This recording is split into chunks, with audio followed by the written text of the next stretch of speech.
Ndavanguna nindambiso zimamveka pamadzulo zindiuza umulungu zikumbudza Galileya. Ndavanguna nindambiso zimamveka pamadzulo zindiuza umulungu zikumbudza Galileya. Galileya wokoma iwe komwe Yesu nakalita. Galileya wakuyawe izauza ndimbire.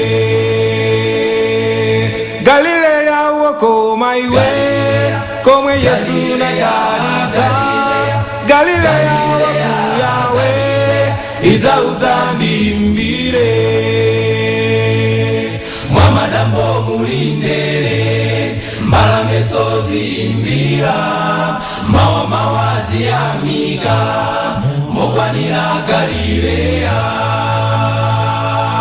Mwamadambo mulindele mbalame zimbira mawa mawazi amika mokwanira Galileya.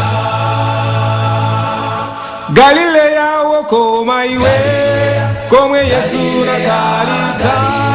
Galileya wakuyawe izauza ndimbire.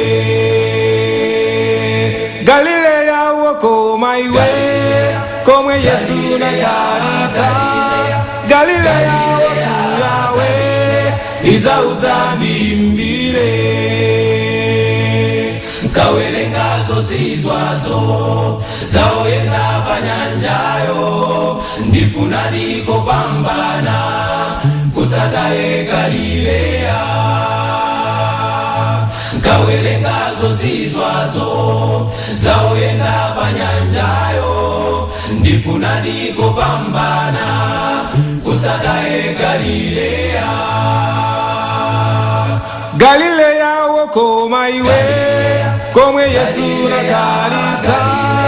Galileya wakuyawe izauza ndimbire. Galileya wokoma iwe komwe Yesu nakalita. Galileya wakuyawe izauza ndimbire. Galileya wokoma iwe komwe Yesu nakalita. Galileya wakuyawe izauza ndimbire. Izauza ndimbire. Izauza ndimbire. Izauza ndimbire.